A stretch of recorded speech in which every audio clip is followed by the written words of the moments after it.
Hi hello and welcome. अगर मैं आपसे पूछूं हिंदुस्तान में कितनी रजिस्टर्ड पॉलिटिकल पार्टीज हैं तो आप बोलोगे 10 या 20, क्योंकि टीवी डिबेट्स में और न्यूज चैनल्स पे 10 या 20 ही दिखाई देती हैं। अगर मैं ये बोलूं ये फिगर 1000 से ऊपर है या 2000 से ऊपर है या 2500 से ऊपर है या 2800 है तो आप विश्वास नहीं करेंगे। और रियलिटी यही है। As per election commission website 2800 plus registered political parties हैं इंडिया में। ऐसे ही नहीं कहा जाता इंडिया को mother of democracy. 2800 plus political parties. और हाल के कुछ दिनों में इनकम टैक्स की और इलेक्शन कमीशन की बहुत पैनी नजर इन पॉलिटिकल पार्टीज पे आई है। रिसेंटली आपने सुना होगा कि इलेक्शन कमीशन ने कुछ पॉलिटिकल पार्टीज को डी रजिस्टर भी किया गया था बिकॉज ऑफ फाइनेंशियल इरेगुलरिटीज। और इनकम टैक्स ने भी वहां पर जाकर सर्वे किया, सर्च किया, देखने के लिए कि एक्चुअली में क्या काम हो रहा है। तो आज का जो ये वीडियो है इसी मुद्दे को लेकर है कि किस प्रकार पॉलिटिकल पार्टीज, कुछ पॉलिटिकल पार्टीज जो पब्लिक आई में नहीं होती हैं, फाइनेंशियल इरेगुलरिटीज करती हैं और टैक्स इवेजन को बढ़ावा देती हैं। तो इस पूरे वीडियो में मैं आपको उनकी मॉडस ऑपरेंडी के बारे में बताने वाला हूं। शुरू करते हैं।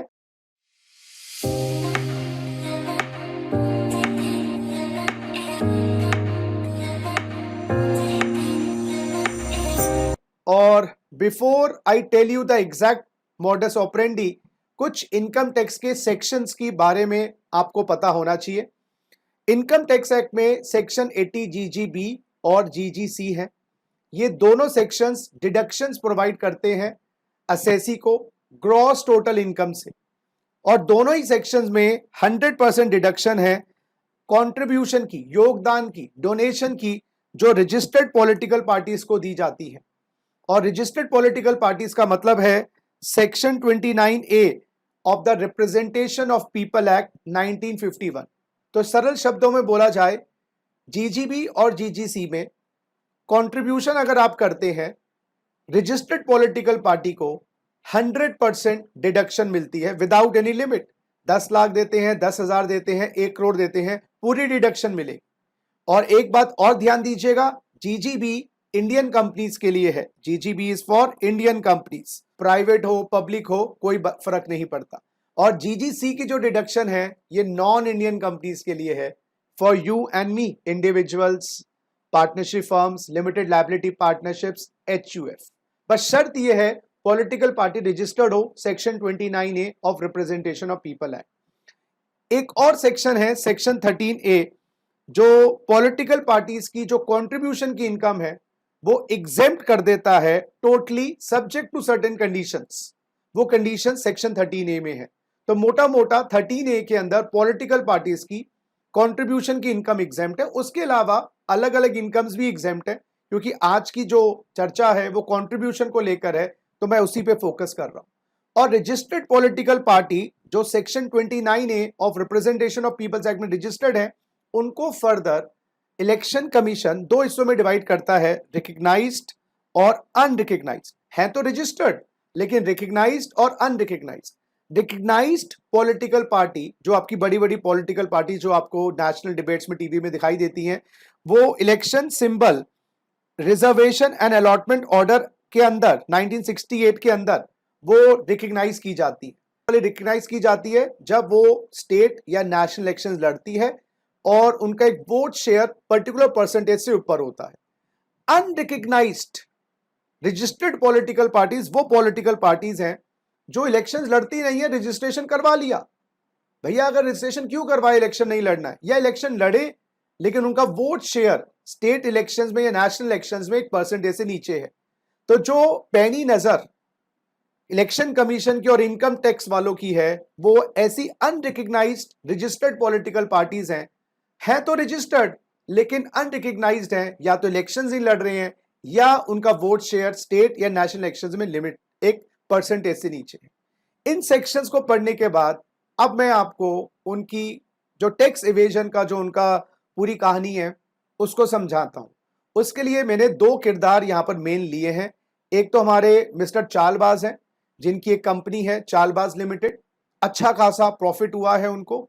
और दूसरा किरदार है, क्योंकि टेक्स टू टू टैंगो, एक और एक 11 होते हैं। दूसरा है फ्रॉड पॉलिटिकल पार्टी, जो अनरिकग्नाइज्ड होगी, पब्लिक आई में होगी नहीं और रजिस्टर्ड होगी।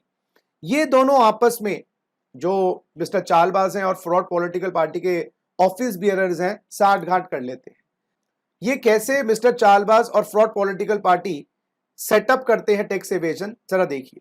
यहां पर मिस्टर चालबाज कंपनी की, ऑब्वियसली कंपनी की तरफ से, चालबाज लिमिटेड की तरफ से एक डोनेशन देंगे 1 करोड़ रुपए की बाय चेक, क्योंकि कैश डोनेशंस अलाउड नहीं है डिडक्शन के अंदर। तो 80 जीजीबी और जीजीसी की डिडक्शन लेने के लिए it has to be non cash donations. तो यहां पर 1 करोड़ की डोनेशन दी जाती है by Chaalbaaz limited to the fraud political party.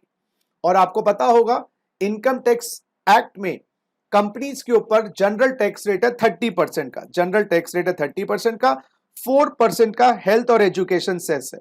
तो अप्रोक्सीमेटली टैक्स की परसेंटेज एवरेज एक कंपनी के लिए बैठती है 31.20%। देयर अदर एक्सेप्शंस जहां पर इंडियन कंपनीज पे टैक्स रेट कम है, मैं उन एक्सेप्शंस की बात यहां पर नहीं कर रहा हूं। तो 31.20%, जब 1 करोड़ की डोनेशन देने पर 31.20% का टैक्स सेविंग होने वाली है, तो इफेक्टिवली टैक्स बचने वाला है 31,20,000 रुपए का चालबाज लिमिटेड को। स्वाभाविक है, 2 करोड़ की इनकम पे अब 1 करोड़ दे दिया, मान लीजिए 1 करोड़ रुपए इनकम रह गई, तो टैक्स लगा 31.2, तो 1 करोड़ का 31.20% टैक्स बचा। टैक्स सेविंग हुई 31,20,000।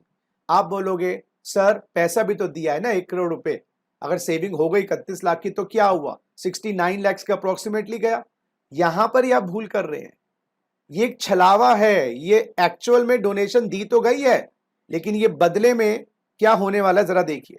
फ्रॉड पॉलिटिकल पार्टी, इसको 100% एग्जेम्पशन मिल जाएगी under section 13A। 13A section के अंदर जो कंट्रीब्यूशन रिसीव करते हैं subject to fulfilment of conditions, वो 100% एग्जेम्प्ट हो जाएगा। तो चालबाज लिमिटेड को तो डिडक्शन मिल गई 31,20,000 की 1 करोड़ पे, और फ्रॉड पॉलिटिकल पार्टी को वो अमाउंट उनकी इनकम से एग्जेम्प्ट हो गया। अब जरा कहानी शुरू हुई है। अब ये फ्रॉड पॉलिटिकल पार्टी, क्योंकि इनको इलेक्शन के मैनिफेस्टो करवाने हैं और इनको बहुत खर्चे, एक पॉलिटिकल पार्टी के बहुत खर्चे होते हैं, इनको वो बिल्ले विल्ले भी बनवाने होते हैं, इनको चाहे वो इलेक्शन लड़े ना लड़े, भाई सामान तुम्हारा रेडी है, तो बहुत सारे काम होते हैं और कुछ खर्चे के लिए पैसा भी दिया जाता है इलेक्शन कैंपेन के लिए। तो ये एक फर्जी कॉन्ट्रैक्ट्स, यस 1 करोड़ के फर्जी कॉन्ट्रैक्ट्स, ये कॉन्ट्रैक्ट्स अगेन आप नोटिस कर रहे हैं, एक बात पेपर पे दिखाने की कोशिश कर रहे हैं। तो ऐसे फेक कॉन्ट्रैक्टर्स को ढूंढते हैं, और ये कॉन्ट्रैक्ट्स की वैल्यू ये ज्यादा से ज्यादा 20 लाख रुपए तक रखेंगे, ज्यादा से ऊपर नहीं देंगे, किसी को 30-40 का देंगे, क्योंकि जीएसटी की इंप्लीकेशंस आ जाएंगी। जीएसटी में गुड सप्लायर पे लिमिट है 40 लाख की, और सर्विस के सप्लायर पे लिमिट है जीएसटी की 20 लाख की। जो गुड्स और सर्विसेज दोनों देते हैं उन पे लिमिट 20 लाख की है, और कुछ ऐसी स्पेसिफाइड स्टेट्स हैं लाइक मणिपुर, त्रिपुरा, वहां पर लिमिट 10 लाख की है। तो जानबूझ के एक ऐसे कॉन्ट्रैक्टर्स को पेमेंट दी जाएगी जो जीएसटी में अनरजिस्टर्ड है, जीएसटी में अनरजिस्टर्ड है। तो कभी भी कॉन्ट्रैक्ट की वैल्यू 10 या 20 से ऊपर या 40 से ऊपर नहीं दी जाएगी, सो दैट जीएसटी की नजर उस पर ना पड़े। तो ये फेक कॉन्ट्रैक्ट्स दिए जाएंगे, और 5% कमीशन इन फेक कॉन्ट्रैक्टर्स का होगा।